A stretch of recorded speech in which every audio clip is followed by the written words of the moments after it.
안녕하십니까, 이준석입니다. 제21대 선거 본투표율이 이제 보름 앞으로 다가왔습니다. 사전투표까지는 열흘도 채 남지 않았고 내일부터는 재외국민투표가 시작됩니다. 어제 첫 번째 TV토론 잘 보셨습니까? 어떠셨습니까? 누가 우리나라의 미래를 책임지기 적합한 사람인지 어제 TV토론은 국민 모두에게 분명한 선택의 기회를 제공한 자리였다라고 생각합니다. 물론 그런 일이 생겨서는 안 되겠지만 만일 이재명 후보가 당선된다면 우리가 어떠한 세상을 마주하게 될 것인지 어제 토론을 통해 많은 분들이 경각심을 갖게 되었을 것입니다. 구체적인 대책은 전혀 없이 그저 잘하면 됩니다 라고 얼버무리는 이재명 후보 특유의 무책임과 무사안일주의, 스스로 극단적인 가정을 해놓고 이를 지적한 상대에게 극단적이시네요 라고 몰아붙이는 적반하장의 태도, 말문이 막히면 그래서 어쩌라고요 하면서 조롱하거나 썽을 내는 연산군 같은 면모, 누가 이런 인물을 대한민국의 대통령감이라고 생각하겠습니까?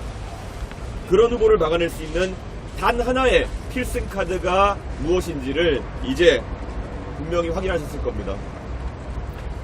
김문수 후보님 훌륭한 분입니다. 노동운동을 하셨고 행정경험도 갖추셨습니다. 하지만 김문수 후보가 마지막으로 공직선거에서 당선되셨던 때가 무려 15년 전의 일입니다. 어제 TV토론회를 통해서 김문수 후보의 사고와 경험이 얼마나 현장과 괴리되어 있는지 국민 여러분께서 직접 느끼셨을 것이라 봅니다. 김종인 이준석 체제로 이어지는 보수정당의 리즈 시절 이후 보수진영에서 전략가가 사라졌습니다. 그 공백은 정치 초보 윤석열에게 흔들린 지난 3년을 통해 확인되었고 결국 보수진영 내부에서조차 망했구나 하는 탄식이 터진 작년 12월 3일에 비상계엄 사태로 귀결되었습니다. 이런 상황에서도 대한민국 보수진영이 전향적인 해법을 찾지 않는다면 그것은 현실을 직시하기 싫어 땅속에 머리를 박는 타조의 모습과 다르지 않을 것입니다. 현실이 불편하더라도 우리는 현실을 직시해야 합니다.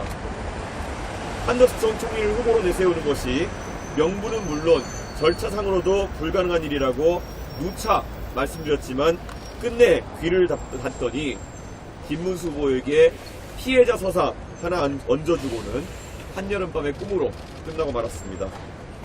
지금 그럭저럭 선거운동이 이어지고 있지만 김문수 후보로는 이길 수 없다는 사실을 이제 모두 다 알고 있을 것입니다. 그 당의 당권에 눈이 먼 사람들은 어떻게든 무난하게 김문수 후보를 통해 이번 선거를 마무리하려고 할 것입니다. 하지만 저 이준석은 아직까지 이재명을 꺾고 승리할 방법을 모색하고 있습니다. 그러니 승리의 길을 찾는다면은 이준석이 있는 겁니다. 제가 바로 단 하나의 필승카드로서 이재명 총통시대를 막아내겠습니다. 중국과 대만이 싸우더라도 중간에서 시에시에 하면 된다는 그런 분에게 대한민국의 미래를 맡긴다는 것은 상상만으로도 끔찍한 일입니다. 그래서 이 싸움은 이제 이준석과 이재명의 1대1 대결의 장이 되어야 합니다. 사이비, 내로남불, 낡은 운동권 세대를 역사의 뒤안길로 영영 밀어내고 민주화 이후 태어나 국제 감각을 가지고 있고 AI와 로봇, 바이오 시대를 선도할 수 있는 새로운 세대가 역사의 전면에 대한민국을 대표해서 나서야 합니다. 그리하여 이 싸움은 절대 남한산성이 될 것이 아니라 명량해전이 되어야 하는 것입니다. 적전분열한 끝에 굴욕적인 항복을 했던 남한산성의 어둠이 아니라 12척으로 300척을 무찌르며 전세를 뒤집은 명량의 바다여야 합니다. 저 이준석이 저 뒤에 계신 충무공의 기계로 맨 앞에서 싸우려고 합니다. 단순히 누구를 이기기 위한 싸움이 아니라 국민을 지키기 위한 싸움의 전면에 서겠습니다. 울돌목 입구에 일자진을 펼쳐 낡은 세력과의 일전을 반드시 승리로 마무리 짓겠습니다. 저는 자신 있습니다. 승리하겠습니다. 단 하나의 필승카드 이준석입니다. 예. 질문 있으십니까? 제가 약장을 동의하는 상황이어서 오늘 뭐 이재명 후보의 후보나 노인 정책을 발표를 할 거라고 이렇게 네. 그래서도 노인이나 뭐 취약계층을 위한 지원 정책 발표를 저희도 계획이 있고요. 사실 저희가 그것을 계층으로 나눠가지고 세대별로 한다기보다는 항상 의료 정책이라든지, 그러니까 의료 정책이라고 하면 보통 가장 큰 수혜자가 의료 취약계층이거나 노인층이 가서 높습니다. 그렇기 때문에 그런 어떤 테마별 공약으로 저희 발표하지 세대나 지역별로 발표하는 것은 오히려 좀 분열적인 시도다라는 생각을 하고 있습니다. 그래서 저희의 공약 발표 기회를 좀 봐주셨으면 한다 이런 생각입니다. 역설적으로 저희가 젊은 세대에 많은 지지를 받고 있지만은 일부 젊은 세대 특화된 정책을 제외하고는 큰 틀에서 정책을 내고 있다는 것도 이해해 주시면 감사하겠습니다. 예. 코로나에서도 정년 연장 나왔는데 정년 연장에 대한 입장, 일자리 정책과 연계해서 어떻게 보시는지. 저는 정년 연장 같은 경우에는 당연히 고연령층을 위해서 은퇴 세대를 위해서 검토해볼 수 있다는 얘기지만은 이재명 후보가 말한 것처럼 일반적인 정년 연장을 그대로 하게 되면 당연히 젊은 세대의 일자리가 줄어드는 그런 풍선 효과 같은 것이 있습니다. 그래서 제가 평상시에 항상 제시했던 것은 만약에 그런 일이 발생한다면 국민연금 수급 연령에 대한 조정을 좀 같이 논의하는 건 어떻냐. 저는 그런 정도의 합의라면은 젊은 세대가 접근할 수 있을 것이다. 국민연금의 수급 연령을 뒤로 몇 년 늦추는 대신에 나이든 세대가 조금 더 일할 수 있는 기간을 열어주자. 이거는 저는 대한민국을 위해서도 긍정적인 합의가 될 수 있다 이런 생각을 하고요. 또 한편으로는 지금 임금 피크제가 적용되는 방식이 업종이나 기업 규모에 따라 가지고 천차만별입니다. 예를 들어서 어떤 업종에서는 약 20% 정도의 최종 임금 감소가 일어나기도 하고요. 어떤 업종에서는 거의 40% 가까운 임금 감소가 일어나기도 합니다. 그래서 저는 임금 피크제가 더 활성화되기 위해 가지고는 조금 더 임금 피크제의 그런 임금 감산 비율이 높아져야 된다 그런 생각을 하고 있습니다. 정년이 늘어난 만큼 그 기간에는 그런 형태의 고용을 할 수 있다고 한다면 달라질 것이고요. 한국은행의 보고서 등에 따르면요, 사실 이것을 일반적인 정년 연장으로 다룰 것이냐 아니면은 퇴직 후 재고용 형태로 갈 것이냐에 따라서도 젊은 세대의 고용에 미친 영향이 큽니다. 퇴직 후 재고용 방식으로 만약에 정년 연장을 하게 되면은 기업의 고용 비용 부담이 줄어들기 때문에 젊은 세대에게 조금 더 고용을 할 수 있는 여력이 일반적인 정년 연장보다 생깁니다. 그래서 이런 것들을 저는 최대한 젊은 세대의 일자리에 타격이 가지 않는 방향으로 그리고 또 전체적인 재정이 있어가지고 오히려 국민연금 수급 시기를 좀 늦춘다든지 이런 방식으로 합의할 수 있는 지점으로 갔으면 좋겠다. 저는 그런 생각을 하고 있습니다. 네. 노정부에 돈 많이 줬었는데 네. 어제 토론회 이후로 정치를 반대할 수 있거라고 보시죠. 오늘 제가 이 자리에서 말씀드린 것처럼 절대 앞으로 이재명 후보의 당선을 저지하려는 사람들이 남한산성과 같은 일을 겪으면 안 된다라는 생각입니다. 자신들만의 아집에 갇혀가지고 고립되어 가면 안 된다라는 생각을 하는 것이고요. 저는 비상한 각오가 있으면은 병력이 적어도 이재명 후보를 막아낼 수 있다 이런 생각을 하고 있습니다. 잘 생각해 보시면 우리가 드라마나 아니면 영화를 통해서도 명량해전 당시에 일화가 있었던 것을 아실 겁니다. 그 당시에 수군이 원균이 다 망가뜨리고 원균은 이 상태에서 윤석열 대통령일 것 같은데요. 망가뜨리고 결국은 몇 척 안 남았을 때 오히려 많은 사람들이 그 12척으로 뭘 할 수 있겠느냐. 그걸로 제대로 한번 싸워보기라도 하겠느냐. 그러니까 12척 다 버리고 포기하고 육군으로 올라와라. 육군이랑 단일화해라. 그러니까 육군으로 막아내자. 이런 얘기를 하는데요. 그때 그렇게 아마 응답했을 겁니다. 이순신 장군이. 바다를 내주는 것은 결국 조선을 내주는 것이다. 마찬가지로 지금 개혁신당이 담보하고 있는 젊은 세대의 표심과 그리고 미래의 지향적인 유권자의 표심을 그걸 빼고는 이재명을 막아낼 수 있는 방법이 없습니다. 그렇기 때문에 이 개혁신당을 지지하는 젊고 진취적인 유권자들이 결코 동의하지 않는 그런 단일화로는 절대 막아낼 수가 없습니다. 그것이 제가 12척이 됐든 13척이 됐든 이곳에서 막아야 된다라고 하는 이유입니다. 제가 서울시청에서 있다가 또 뭐 오늘 김은수 후보님도 오신다고 하니까 어떤 이야기가 나올지 보고 추가적인 말씀 드릴 수 있으면 또 드리겠습니다. 네, 감사합니다. 지금으로부터 한 4년 전쯤에 제가 담당하고 있던 역할은 우리 오세훈 시장을 모시고 그 당시에 선거를 드렸던 기억이 있습니다. 그때 정말 많이도 어렵다고 할 때 어떻게 새로운 방식으로 돌파할까 고민할 때 정말 많은 아이디어를 냈는데 가장 놀라웠던 것은 시장님이 항상 그 당시에 어떤 아이디어가 나오더라도 가필하시기보다는 그 위에 뭔가 더 얹어서 이해하시기보다는 하고 싶은 대로 해라. 그리고 누가 만약 거기에 대해서 지적한다더라도 믿고 지켜보자. 이런 말씀을 많이 하셨던 그런 기억이 납니다.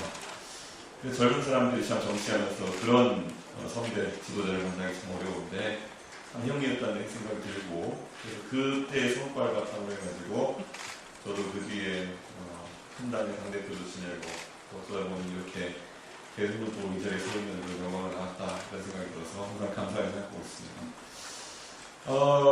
제가 그때 선거 캠페인을 옆에서 도우면서 느꼈던 것 중에 역시 사람은 본인이 살아오면서 가장 절박하게 느꼈던 것을 해결하기 위해 정치하는구나 이런 생각을 했고 제가 그 당시에 사진첩을 뒤지다가 찾아낸 사진 중에 하나가 강북구 삼양동에서 사시던 시절에 시장님 사진이었거든요. 그런데 저도 사실 당연히 시기는 다르지만 강북의 노도강 출신으로서 그걸 보니까 딱 떠오르는 게 있더라고요. 서울에 이제 그런 대표적인 서민 주거지인 노도강에 사는 사람들에게는 어떻게 하면은 조금 더 서울의 중심부로, 대한민국 사회의 중심부로 올라갈 수 있을까가 큰 관심사였습니다. 그래서 보통 교육에 많은 투자를 하죠. 교육에 많은 투자를 해서 어떤 집 아들은 변호사가 되어가지고 서울시장이 되고 어떤 집 아들은 또 유학 가가지고 어떻게든 또 돌아와가지고 정치를 하고 이렇게 어떻게든 올라가려는 노력들을 그때 하게 되어 있습니다.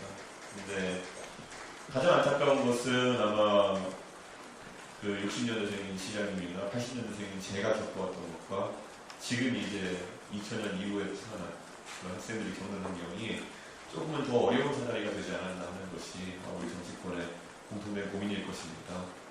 그때는 정말 공부 하나만 잘하면 된다는 생각이 우리가 밤새면 되는 일이었지만 지금은 두 가지 다 결국에는 가정 형편 때문에 절대 빈곤을 벗어나지 못하는 그런 장벽. 그때는 열심히 일하면 그래도 노동 시간을 늘리면 절대 빈곤을 벗어날 수 있는 그런 어떤 상황이었지만 지금은 그걸 뛰어넘지 못하는 다른 외생적인 변수도 생겼고 그리고 또 교육을 받으려고 해도 사교육이라는 영역이 커져가지고 그것을 극복하지 못하는 경우가 생겼다. 저는 그런 것에 대한 절박함, 그것에 대한 사다리를 복원하겠다는 의식이 이런 서울에서의 안심소득, 이제는 디딤돌 소득으로 이름을 바뀌었죠. 디딤돌 소득과 서울론으로 나타난 것이 아닌가 그런 생각을 하고 있습니다. 세상에 포퓰리스트는 참 많습니다. 그래가지고 이런 아주 세심하고 복잡한 설계를 통해서 어떻게 도움 줄 수 있을까 고민하기보다는 그냥 다 줄게 라고 말하는 것이 어쩜 쉬워 보일지도 모르겠습니다. 다 줄게, 현금으로 줄게. 그런데 그런 간편한 유혹을 떨쳐버리고 어떻게든 시범사업을 하고 세밀하게 재정사업을 살펴가지고 이 모델이 애초에 서울에서 시도되는 것이지만은 언젠가는 대한민국 전체에서 시행될 수 있을 것이라는 믿음을 바탕으로 설계하고 이렇게 지속된 노력을 해왔다는 것은 정말 이 상황에서 대한민국을 누가 걱정해왔고 실제로 대한민국이 보탬되는 일을 누가 준비하는지를 우리가 잘 알 수 있을 것 같습니다. 방금 전에 우리 김문수 의원님께서도 이런 디딤돌 소득과 서울론의 시도라는 것이 좀 더 넓은 범위에서 시행될 수 있었으면 좋겠다 말씀하신 것과 마찬가지고 저도 사실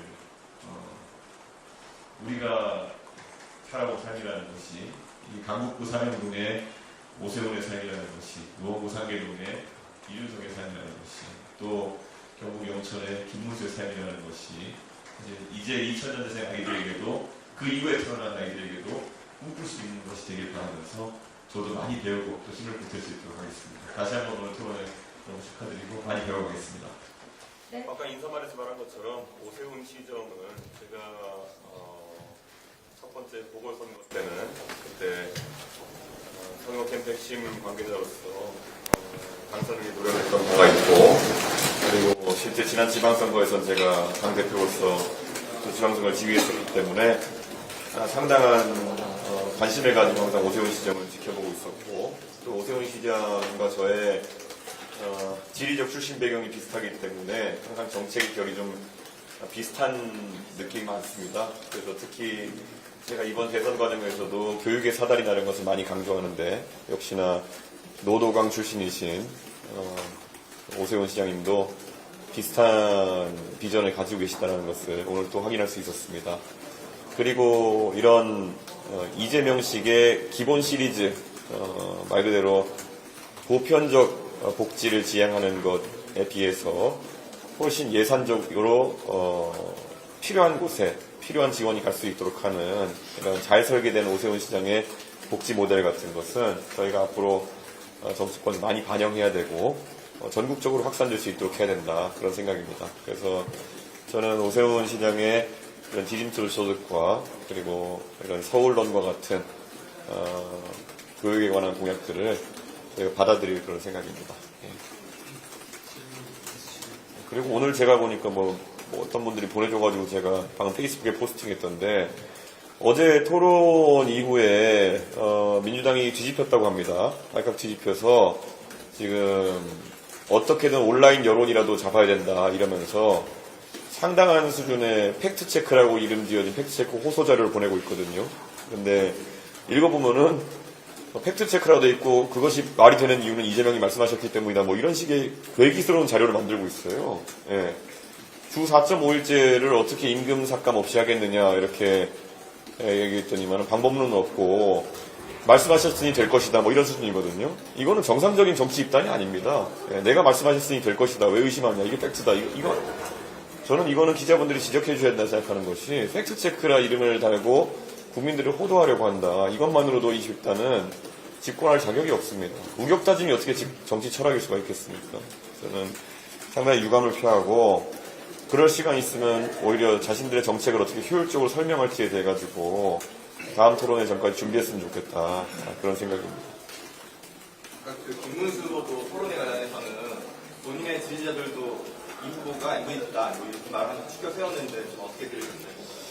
사실 어제는 이재명 후보가 의도적으로 이준석에게는 질문을 하지 않고 그리고 무시하려는 전략을 펼치는 것 같아가지고 그에 맞게 대응했을 뿐입니다. 그래서 사실 이재명 후보가 일체의 모르쇠 비슷하게, 또는 뭐 극단적이다 이런 말로 계속 회피하려고 했는데, 아니 저는 이재명 후보가 낸 주장을 그대로 옮기면서 나의 생각은 이렇다라고 질문하면서 반박한 것밖에 없는데, 그게 극단적이라 주장한다면은 본인의 정치적 주장들이 좀 극단적이었기 때문에 그런 거 아니냐라는 의심을 좀 해봐야 될 것 같다, 그런 생각입니다.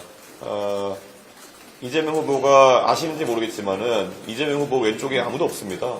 그 말은 본인이 왼쪽 끝에 있다는 얘기입니다. 그러니까 극단이 무엇인지에 대해서 스스로를 되돌아보셨으면 좋겠다, 그런 생각입니다. 그리고 어제 보니까 뭐 김문수 후보에게 답변하는 과정 중이었던 것 같은데, 뭐 그래서 어쩌라고요 식의 이제 답변도 이렇게 하고 했던 것 같은데요. 굉장히 인성에 문제가 있는 것 같다. 어떻게 본인보다 그렇게 10살 이상 많은 분한테 그래서 어쩌라고요 라는 답변을, 그리고 아무리 지금 국민의힘의 당세가 좀 축소되었다 한들 국민의 상당한 수를 대변하는 정당의 후보에게 후보가 던진 질문이나 이런 답하는 과정에서 그래서 어쩌라고요 라는 표현을 했다는 거는 기본적으로 본인들 쪽이 아닌 사람들에 대한 존중이 없는 겁니다. 저는 이재명 후보가 그런 본인의 인성을 좀 되짚어봤으면 좋겠다. 예전에 언론사의 질문에 답하면서도 뭐 예의가 없어 하면서 저 언론사는 답하지 않겠다 뭐 이렇게 하고 했던 기억들이 있는 것 같은데요. 저는 좀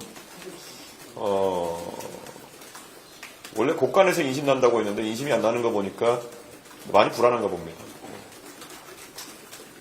아까 김문수 후보님께서 이제 후보님 보고 국민의힘 대표다, 밖에 나가서 고생하고 있다면서 그걸 보내셨는데 좀 어떻게 반응하시는지. 요즘은 당연한 말씀을 하시는 것들이 왜 이렇게 새롭게 느껴지느냐라는 생각이 들 정도로 좀 이상한 상황입니다. 지난 한 3년 동안에 오히려 제가 아주 큰 성과를 내놓은 직후에는 저 인간 때문에 표 떨어진다고 하면서 내쫓더니만은 요즘 돼가지고는 다른 소리 하는 거 보니까 환절기인가 봅니다. 그런데 뭐 제가 봤을 때는 그렇다고 해가지고 지금 제 정치적 입장이 달라질 것은 없다, 이렇게 말씀드릴 수 있을 것 같습니다. 어제 안철수 의원님께서 이제 좀 시자 단일화 얘기하셨고, 안 의원님이 저번에 경선 출마하실 때 광화문에서 이제 출마 선언하셨거든요. 네. 오늘 광화문에서 기자회견 하신 것도 혹시 좀 협치가 열려있다고 보세요? 뭐 그런 부분은 아닌데요. 오늘 저도 안철수 의원님께서 페이스북에 포스팅한 걸 봤는데 굉장히 안철수 의원님의 말씀은 제가 이번 과정에서 누누이 말하지만은 계엄에도 당당히 맞서셨고, 그리고 또 과학기술의 아젠다들을 끌어올리는 것에 진심이셨기 때문에 다른 사람은 몰라도 계엄에 대한 책임이 없고, 그리고 또 과학기술이 기반이 되는 사회를 만들자는 비전에 공감대가 있는 안철수 의원님의 말씀은 제가 주의 깊게 읽고, 그리고 어느 정도의 진정성을 느낄 수 있었습니다. 그런데 제가 안철수 의원님께 그래서 그런 진정성 있는 말씀 주신 것에 대해서는 제가 감사하다는 말씀 드리고요. 하지만 저희가 그런 주장을 지금 단계에서 받아들이기는 어려울 것 같다. 하지만 안철수 의원님께서 말씀하신 것처럼 이재명 후보의 그런 잘못된 정치를 비판하고, 그리고 또 지적하는 입장에서는 저도 안철수 의원님과 동일한 생각이다, 이 정도의 이야기를 할 수 있을 것 같습니다. 그래서 우선 제 역할을 계속 강하게 하겠다. 안철수 의원님도 워낙 또 어제 논제들 중에서 이재명 후보의 그런 산업이나 특히 IT, AI에 대한 아주 얕은 지식이나 얕은 이해가 또 드러났기 때문에, 또 안철수 의원께서 전문가로서 그런 이재명 후보의 가면을 벗겨내는데 도와주신다면은 그게 바로 안철수 의원님 말하는 그런 힘을 합하는 모습이 아닐까, 그런 생각을 합니다. 그래서 저는 사실 저도 제가 아는 지식의 선에서 그런 이재명 후보의 무지성을 좀 비판하고 있지만은 안철수 의원님께서 여러 가지 방법을 힘을 보태주시면은 참 감사할 것 같다, 그런 생각을 합니다. 예. 오늘 토론회 전에 오 시장이랑 세 분이서 이야기를 나누신 것 같은데 네. 어떤 이야기를 나누셨나요? 사실 오세훈 시장님 입장에서는 방금 주제로 이제 논의되지만은 이번 선거에서 양극화의 문제라든지 아니면 또 이런 교육의 문제라든지 이런 것들이 좀 덜 다뤄지는 것에 대해서 좀 아쉬움을 갖고 계신 그런 느낌이었습니다. 아무래도 당신께서 만약 대선에 나오셨다면은 좀 그런 부분을 중심으로 해서 대한민국의 민생이 좀 화두에 올라오지 않았을까 하는 아쉬움이 있으셨던 것 같습니다. 그래서 오늘 토론회를 통해 가지고 또 저는 적어도 이런 문제를 예정된 사회 토론에서 더 적극적으로 다룰 수 있도록 하겠다, 그런 생각을 갖고 있습니다. 오 시장님이 이렇게 약간 보수 진영이 갈라져 있는 이런 상황에 대해서 아쉽다거나 뭐 힘을 합쳐라 이런 정도. 오 시장님은 저한테 그런 말씀은 안 하셨습니다. 그런데 오 시장님 자체가 원래 상징하시는 것이 또 온화하고 또 화합을 상징하시는 그런 배려나 이런 걸 상징하시는 캐릭터가, 개인적인 캐릭터가 있으시기 때문에 아마 오세훈 시장님이 이 시기에 본인의 좋은 정책을 여러 대선 후보들과 주자들에게 나누기 위해 가지고 이런 토론회를 개최하신 것 자체에 저는 어느 정도의 의미가 있다고 생각하려고 합니다. 네. 어제 토론에서 이재명 후보의 호텔 경제론에 대해서 좀 제대로 발언을 끝까지 다 하신 것 같은데, 네. 그거에 대해서.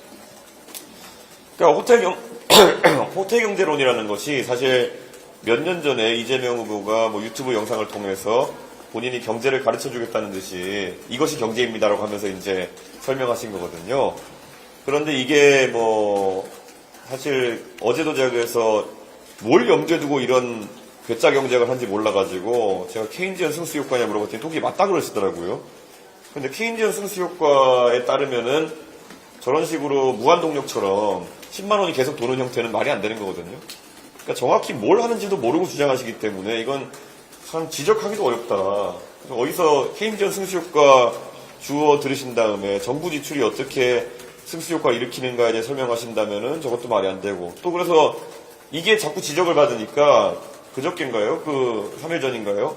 유세차에 올라가시고는 또다시 내가 경제를 가르쳐줄게 이런 식으로 가가지고 뭐 외상값을 갚는다 모델로 바꾸셨거든요.